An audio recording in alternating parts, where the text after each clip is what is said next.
So non-stop rolling coverage as we get you more video footages that are now being put across by the Russian and the Ukrainian, I beg your pardon, the Ukrainian Defense Forces. Now, Ukraine seems to be claiming that Russia is planning a naval landing operation in the Black Sea zone. BTG Battalion Tactical Group, where specialized forces of the Russian troops now seem to be entering the Black Sea area. Moscow planning on a naval landing in Black Sea.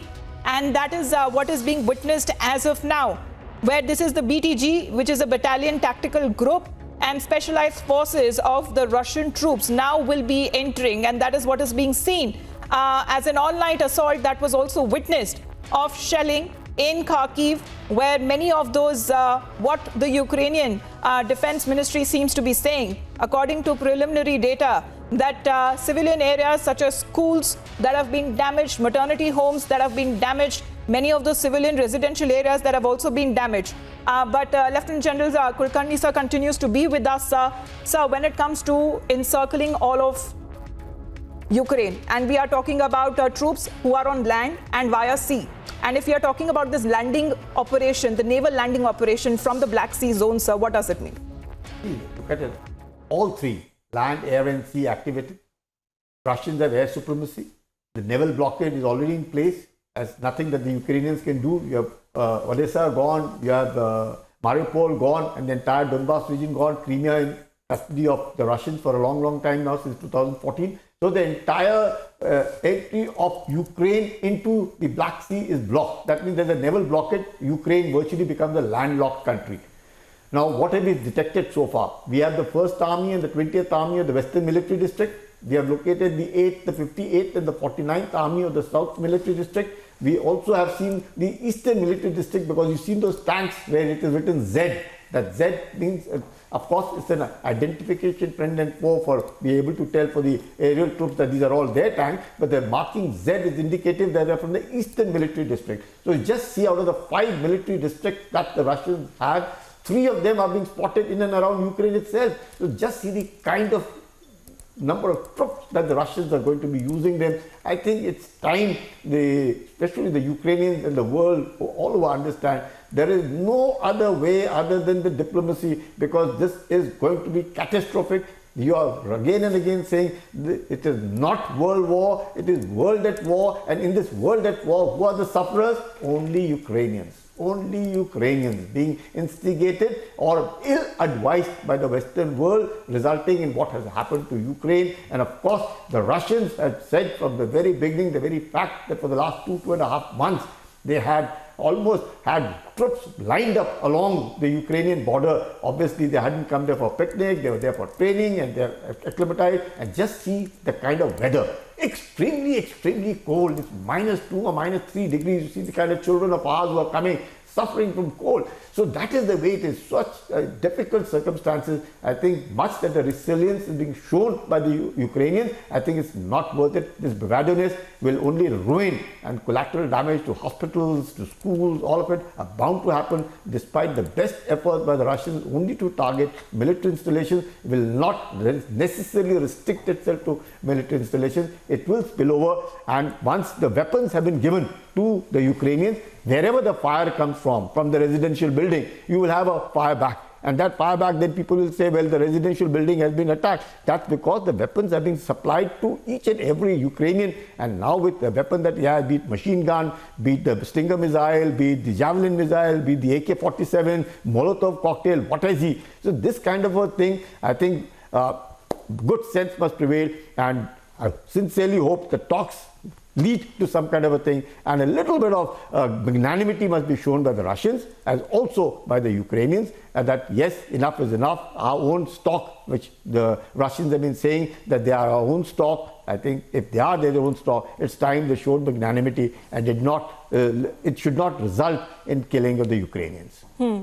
So multiple pictures there that are coming across also of how the Kiev TV tower is said to be one of those iconic places there that was hit by shelling yesterday, and shelling that continues to take place in Kharkiv, an attack on a maternity home. There are several videos that are being released on part of the Ukrainian Defense Ministry, where in Kharkiv a tank plant, warehouses that have been destroyed.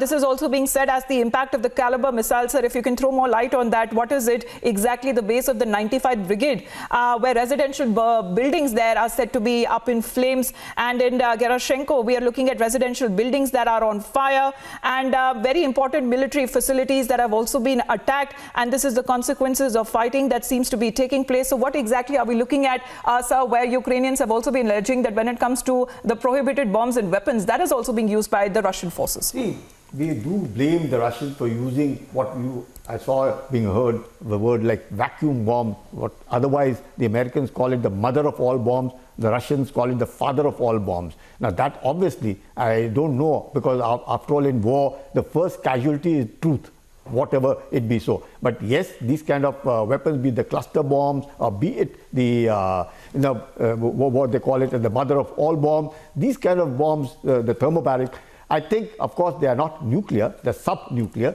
but the destruction it causes is huge and immense. In Afghanistan, it has been used, and therefore it was obviously to draw out the militants over there. But then I don't think it is time that, as again and again I'm saying, a sane voice, a sane thinking, not instigation, but a sincere advice to both. And what has the UN done? The UN, everybody seems to be sympathizing with the Ukrainians, everybody seems to be equipping the Ukrainians, everybody seems to be condemning the Russians, but nobody seems to be getting both of them on the table and be able to say that, yeah, on one side sits Mr. Putin, the other side Zelensky. But I'm sure neither of them like each other's face. The very fact, if they had, they would have spoken to each other, they would have had a nice conversation or whatever they be so, or forced. That is what the UN body is supposed to be. Bring them on the table and tell them, come on, stop tomorrow for whatever the reason it is. It is not happening. That shows the UN is also toothless. Everybody is only sympathizing. Everybody is only equipping. And the Ukrainians are seen as an underdog. Their resilience have shown that the war has extended what it was beyond the Russian estimate. But whatever it be so, the Russians would want to finish it off in the next week or so maximum. The Ukrainians would want to extend it as much as they can, because obviously everybody would want to show that the Russians are what have done whatever has happened. The Ukrainians being underdogs as they are, but let me also say it in the same breath, Ukrainians are not small. It's a big country. It was the second largest country. The size of Ukraine is almost the size of Afghanistan. The population of Ukraine is almost the size, almost the kind of population that you have in Afghanistan. It is also one of the top 10 exporters of defense equipment in the world. It also supplied tanks to Pakistan. It supplies aircraft. So it's a huge thing. It is not that Ukraine is a country which can be riff-raff. It had nuclear installations that led to what has happened. So therefore, Ukraine is a very, very rich country from the point of view of resources, from the point of view of the defense industries, from the point of manufacturing industries, all of it. And I think it is time that despite all that, if Ukraine still desires the destruction of its country, I think it's something which is unbelievable. As again and again we must say, jaw and not war. Diplomacy and talk is the only way forward. Right, sir. We're getting more and more videos as we speak. Shelling in Kharkiv that seems to be taking their tank that has been destroyed in Kharkiv and central Kharkiv, explosion there, many of those city centers there, all-night shelling that has been taking place, rescue operations simultaneously taking place. We'll get you more videos that are coming across as far as how the Russian troops are now closing in to the second largest city there, Kharkiv, and also the capital Kiev.